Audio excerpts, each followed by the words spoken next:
Decíamos, vamos a hablar de la prisión preventiva oficiosa y de todo el debate que también ha habido en torno a esta figura, a esta medida cautelar. ¿En qué casos aplica? La defensa que ha hecho el gobierno federal de esta figura contrasta con el argumento de que puede ser violatoria de derechos humanos, como lo han dicho también organismos internacionales. De todo eso vamos a platicar junto a Darío Jiménez. Abogado Darío, bienvenido, gracias por estar con nosotros. Gracias, Manuel, por la invitación. Buenas tardes y saludos a toda la audiencia en este lluvioso día. Sí, sí. En Torreón, ¿no? En general la semana ha estado lluviosa. Qué bueno que la lluvia permitió que vinieras aquí presencialmente. Ya hacía falta, siempre las conversaciones presenciales son distintas. Bueno, a ver, Darío, ¿cómo entendemos la prisión preventiva oficiosa? Desde 2019, pues se aumentó el catálogo de delitos donde pudiera aplicar. A ver, vamos desde cero a describir esta figura. Sí, es una figura que inicialmente, está reflejada su fundamento en la Constitución, en el artículo 19 constitucional. Una figura impulsada en el sexenio de Calderón. Entonces también se ha dicho que es incongruente que una izquierda que supuestamente nos gobierna impulse una medida de derecha. Pero expliquemos la medida de prisión preventiva oficiosa. A ver. Una vez que se integra una carpeta de investigación, el Ministerio Público puede solicitar al juez una medida cautelar. Una medida cautelar para que durante la investigación, deja tu juicio, durante la investigación en la que se recaban las pruebas, se busque proteger a la posible víctima, porque recordemos que hay un debido proceso, no hay un culpable aún, hay un proceso que está por iniciarse. Y hay una presunción de inocencia, ¿no? Hay una presunción de inocencia también garantizada por la Constitución. Y hay una medida, hay de hecho 14 medidas que el Código Nacional de Procedimientos Penales contempla en su artículo 155 que puede tomar un juez durante la fase de investigación. ¿Sí? Te menciono 3, nada más para tenerlas claras. Va. Una muy común es ponerle el brazalete al presunto, importante de destacar presunto, presunto delincuente, presunto culpable, y para que lo estemos controlando y para que incluso firme. ¿No?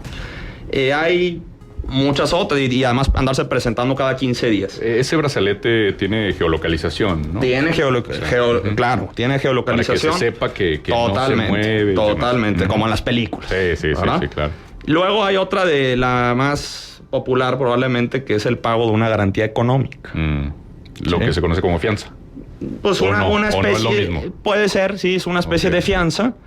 Y luego hay muchas otras. La pura vigilancia. Ahora, ¿cómo decide el juez cuál medida aplicar? Yo creo que eso es lo interesante. Sí. Y tiene que evaluar de forma objetiva y además fundamentar su decisión. No es de que de Tim Marín de doping, güey. La peligrosidad de la persona, las circunstancias de la persona, si tiene vínculos, si tiene arraigo en la región, si tiene familia, si hay riesgo de fuga. ¿Sí? Y caso por caso, y esto es bien importante que lo destaquemos, caso por caso decidirá cuál medida aplicar. Incluso hay una medida que es la 14, que es la prisión preventiva, pero prisión preventiva justificada. Ya si las otras 13 le parecen muy pocas al juez, entonces elegirá la prisión preventiva justificada. También depende del delito que se haya cometido. Sí, bueno, en la regla general el juez decidirá. Ahora, ¿qué pasa? Los delitos que están contenidos en el 19 constitucional, que malamente mucha prensa y muchos legisladores les llaman delitos graves. Graves todos son. Sí, claro. Tienen distintas consecuencias. No es un tema de gravedad. Entonces, los delitos contenidos en el 19 constitucional le quitan la posibilidad al juez de elegir una de estas 14 medidas y oficiosamente, obligatoriamente, tendrá que elegir la prisión preventiva oficiosa. O automática, como también se dice. Sí.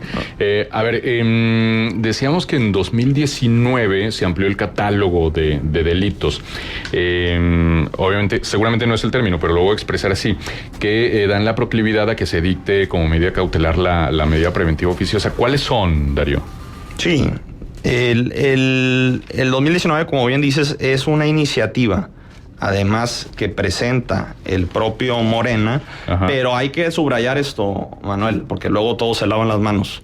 Todos los legisladores de todos los partidos políticos lo aprobaron, ¿sí? Esto no es de que, mendigo Morena, todos. Sí, y también antes del 2019, cuando primeramente se reforma esta figura, todos los partidos se fueron adelante. Y luego, bueno, hasta vimos un boletín de los gobernadores, que es otro tema interesante. Se aumenta, como bien dices, en el 2019 y se aumentan a delitos como delitos en materia de hidrocarburos, feminicidio, violación, robo, nada más a casa habitación, entre otros. Ahora, ¿cuál es el tema, Manuel? ¿Qué es lo que se decía en la prensa y muchos influencers que luego, qué bueno que hablen de este tema, pero hay que hacerlo con información? Exacto. Dicen, no, ¿cómo es posible que haya legisladores que no están de acuerdo que el feminicidio sea un delito grave? Es una barbaridad. Bueno, y lo veíamos en toda la prensa de todos los medios. Y no tiene nada que ver la gravedad, como decíamos. ¿Qué significa? Lo pongo en el 19 constitucional, le quito todos los elementos al juez de evaluar caso por caso, y entonces ya no importa si hay elementos o no, Manuel. Con la pura acusación y que el Ministerio Público solicite que te metan a la cárcel, entras a la cárcel. Y durante el proceso de investigación, que teóricamente dura de 6 meses a 1 año, pregúntale a Israel Vallarta del caso de Florence Cassés, lleva 16 años sin sentencia. Claro, exactamente, sí. O un caso que hemos conocido mucho aquí en La Laguna, el de Mónica Esparza, que duró 7 años sin sentencia por un delito que no cometió, que se acreditó la violación al debido proceso, y bueno, pues es uno de esos ejemplos de lamentablemente las aberraciones que ocurren en nuestro sistema judicial, en nuestro sistema penal. Ahora, Darío, hay algunas medidas cautelares que se han eliminado, como el arraigo, ¿no? ¿El arraigo existe o ya no existe? Bueno, qué buena pregunta haces. El arraigo existe. Tenemos una sentencia de la Corte Interamericana de Derechos Humanos que le dice al Estado mexicano, el arraigo es una figura inconvencional. ¿Qué significa que sea inconvencional? Es violatoria a los derechos humanos y la tienes que retirar de tu orden jurídico.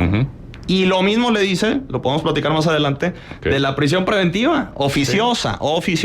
Sí. No estamos diciendo que no estamos diciendo que no los metan a la cárcel, pero que elijan dentro de las 14 medidas. Sí, entonces, no, el arraigo continúa siendo una posibilidad. ¿Qué es lo que pasa? Que como el artículo 1 constitucional dice que las normas relativas a los derechos humanos se interpretan de conforme a la Constitución y a los tratados internacionales de los que México es parte, que por ejemplo es parte de la Convención Americana de Derechos Humanos. Entonces, pues el mexicano, la mexicana lo tiene de ganar, pero aún así le aplica la medida. ¿Qué tiene que hacer? Presentar un amparo indirecto. Pero ¿cuál es el problema? Que para presentar un amparo indirecto necesitas un abogado. Sí. Y los de oficio tienen mucha chamba, y ahorita te puedo dar unos datos. Entonces te cuesta, aunque la justicia se supone que es gratuita, te cuesta. Y no todos tienen recursos, por supuesto, y menos en este país, para presentar un amparo indirecto. Sí, esto que se dice mucho de que la justicia seguramente será pronta y expedita para quienes la puedan pagar, ¿no? Tristemente en el país es una realidad. Ahora también, Darío, esto que se dijo desde 2018 por parte de la ONU, de que precisamente la prisión preventiva oficiosa generaba una preocupación de que siguiera existiendo en México por las violaciones a derechos humanos que podía suponer. Luego el presidente en una mañanera, nos estamos yendo como a 2022, había dicho, había hecho una defensa de esta figura, diciendo, ves que luego los jueces, por algún interés y demás, pues liberan a la gente de la cárcel. Entonces es una figura que se tiene que quedar en el marco jurídico mexicano. ¿Crees? No, por supuesto que no debe quedarse, y creo que tampoco está en un plano de opinión. Es como si me preguntaras, no te estoy atacando, por supuesto, pero es como si me preguntaras si estoy a favor de despenalizar el aborto o si estoy a favor del matrimonio igualitario. Pues es que ya está decidido el tema, no es un tema de opinión si le gusta o no. Podemos opinar lo que sea, Exacto, pero tendrá... ¿Qué es el problema? Que no acata el Congreso mexicano, y no estoy hablando de ningún partido político, insisto, este es un tema que ha defendido todos los partidos políticos en los hechos. Pueden ustedes buscar declaraciones y se van a encontrar, especialmente en los últimos años, a raíz de que Morena está en el Ejecutivo, declaraciones del PAN, del PRI, de Movimiento Ciudadano, que dicen, no, nosotros estamos en contra de la prisión preventiva oficiosa y hay que hacerle caso a la Corte Interamericana. Oye, ve tus votos del 2019. Oye, ve el comunicado que hicieron los gobernadores conjuntamente en todo el país, pidiéndole a la Corte, a la Suprema Corte de Justicia, que no obligara al Estado mexicano a sacar esta figura de prisión preventiva. Sí. Ahora, la prisión preventiva justificada, ¿esa cómo aplica? Igualito, Manuel. Tienes las 14 medidas y habrá delitos. No vamos a hablar de gravedad. No es un tema de gravedad. Delitos que, a ver, si tengo una violencia doméstica, presunción de violencia doméstica, pero tengo ciertas pruebas y esta persona se puede fugar y esta persona no tiene relación además con sus hijos o no tiene hijos, y considera el juez, insisto, tiene que fundamentarlo, no es un tema de cómo amanece el juez, de qué estado de ánimo, que no hay de otra más que meterlo durante el proceso a la prisión. Entonces aplicará la prisión preventiva justificada, por supuesto. ¿Qué es la mayor crítica a esta reforma de muchas organizaciones, además, que protegen y además que no protegen a los presuntos delincuentes, como dice el presidente y muchas otras personas de la clase política? Que estamos minando completamente, Manuel, los derechos humanos. Estamos comiéndonos el debido proceso. Estamos comiéndonos la presunción de inocencia. Y otra vez, en la práctica, la persona no va a estar de 6 meses a 1 año. Entonces, ¿qué es lo que pasa ahora?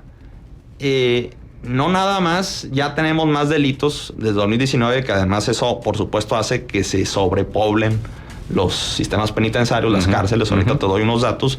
Sino que hay otra iniciativa en este año que se estará discutiendo y muy probablemente aprobando constitucional para ampliar todavía más estos delitos y meter delitos como la defraudación fiscal, el invento de facturas,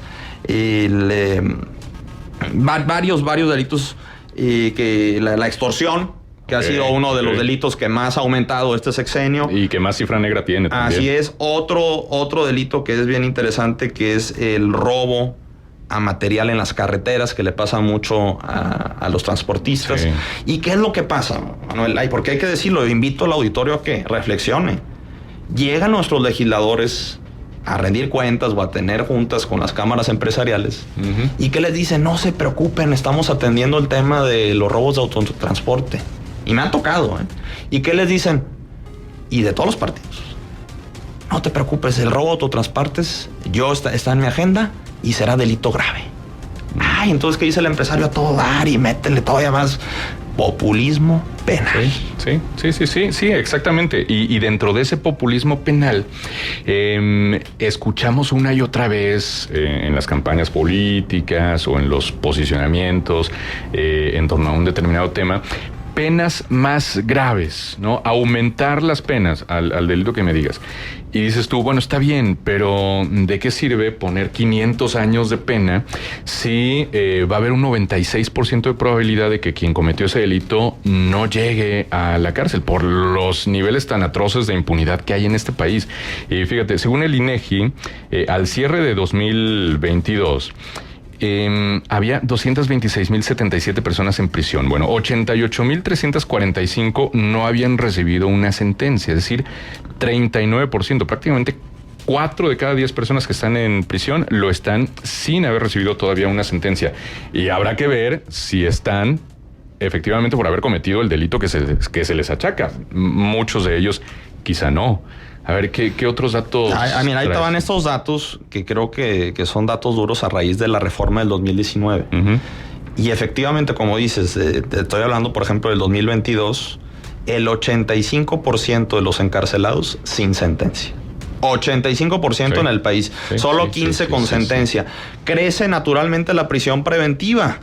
Y, por ejemplo, hablando de Coahuila, únicamente en el año 2022...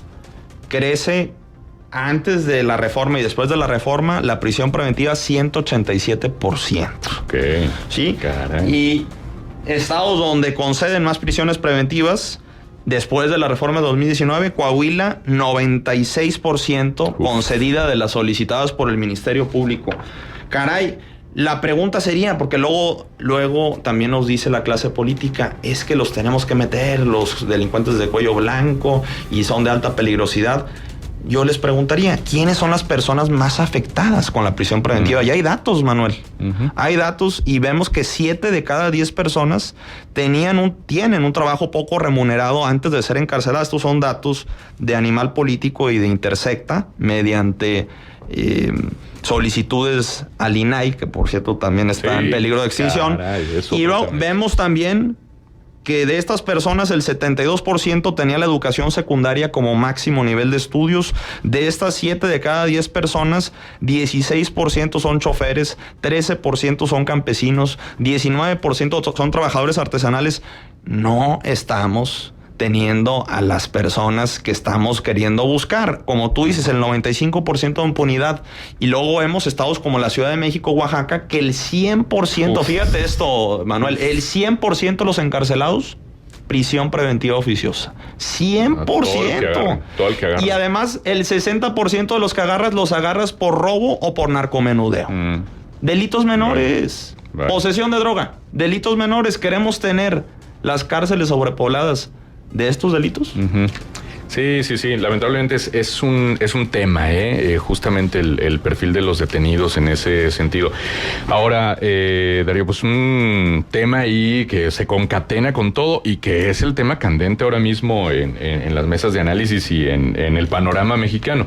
Pues la reforma judicial. A ver, ¿hay algo dentro de esto que se está proponiendo en la reforma judicial que se concatene con esto? ¿O necesitamos una reforma de carácter penal más enfocada a todo esto de los procedimientos?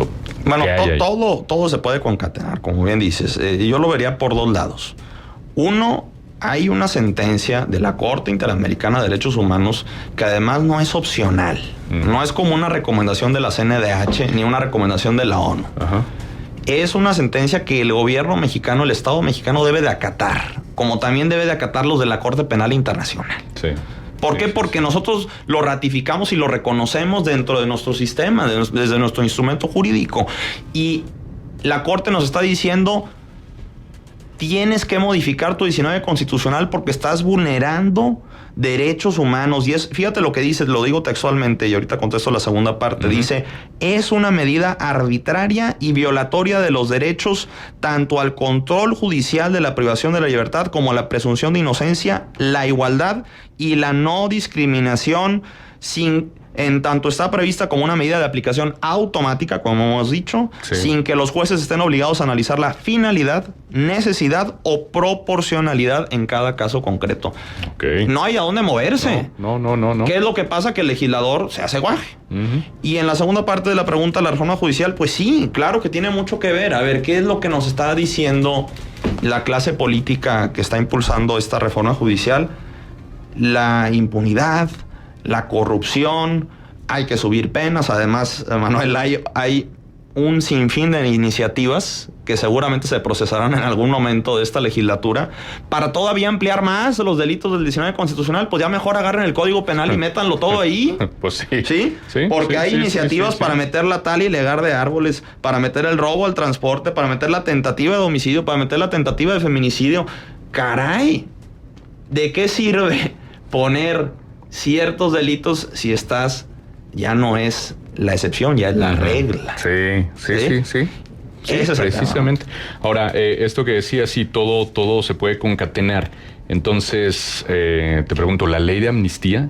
O sea, el presidente puede determinar liberar a cualquier persona independientemente del delito que haya cometido, siempre y cuando pueda colaborar con el Estado mexicano en la resolución de algún asunto de interés público. ¿Dónde entra la amnistía en todo esto? Es una excelente pregunta y déjame hecho un anuncio comercial rápidamente. Yo acabo de hablar hace unas semanas con el extitular de la Comisión Ejecutiva de Atención a Víctimas, Jaime Rochín, busquen la transmisión, hablando de la ley de amnistía, desde la ley de amnistía original en el 2020 y la reforma que acaba de hacer en el 2024. Búsquenla ahí en el Apunte MX, en todas las plataformas. Fíjate qué incongruente es. La ley de amnistía nace de una manera muy noble, y es decir, se tiene que ver con los conceptos de justicia transicional, de sanar, de sacar a gente pobre de bajos recursos que está en la cárcel por delitos menores. Luego sale esta reforma que es muy criticable, que tergiversa efectivamente, que deja todo el criterio abierto para el presidente de la República, la persona que ostente el cargo, para sacarlo si considera que puede ayudar a cualquier caso. Pero fíjate, por un lado estamos viendo cómo sacar a personas de delitos menores. Ajá. Y por otro lado estamos buscando ampliar el catálogo. Sí. Caray, entonces queremos menos gente o más gente de este tipo de delitos en la cárcel. Todos queremos que las personas, y fíjate, si nos están escuchando, a las personas que nos están escuchando, todos queremos que el que la haga la pague, sin duda. Claro. Pero hay que partir de que no todos los delitos deben de ser de cárcel. Primero. Hay muchas formas de reparar el daño, Manuel. Muchas. Y hay que ver, y eso el legislador le fascina, meter todo en cárcel. Sí. Y cárcel no equivale a justicia. Tampoco. Muy bien. A manera de conclusión, Darío, ¿cómo cerramos todo esto? A manera de conclusión, yo les invitaría a que hagamos una reflexión. A que cuando llegue nuestro legislador, diputado, senador, a tocar nuestras puertas, a rendirnos su informe legislativo, y antes de hacerlo, cuando vote esta iniciativa, porque se va a votar, sin duda alguna está en la agenda del gobierno federal, no caigamos en la trampa de ese concepto que ellos manejan como delito grave. El delito grave no es un concepto reconocido en el derecho, está superado. El delito grave en la práctica significa prisión automática. Y la prisión automática es quitarle los elementos al juez para que valore caso por caso y no pueda decidir la medida cautelar indicada. No es un tema de que no queremos prisión, pero que sea prisión preventiva justificada y no automática, porque además ya vimos con los datos que te di que las personas que se están yendo a prisión son las de más bajos recursos, que no tienen acceso a un abogado. El defensor público está sobradísimo, está rebasado de trabajo y también tiene un sueldo bajísimo. Entonces, ¿a quién queremos beneficiar? Si queremos realmente seguir el lema muy noble de primero los pobres, esta medida de prisión preventiva oficiosa no es compatible con primero los pobres. Muy bien, pues ahí está entonces para concluir. Darío, qué gusto. Gracias por estar con nosotros. Gracias a ti, Manuel, y espero que nos veamos más seguido. Por supuesto. Ahí te lanzamos la invitación para hablar de estos temas que, bueno, son de interés público.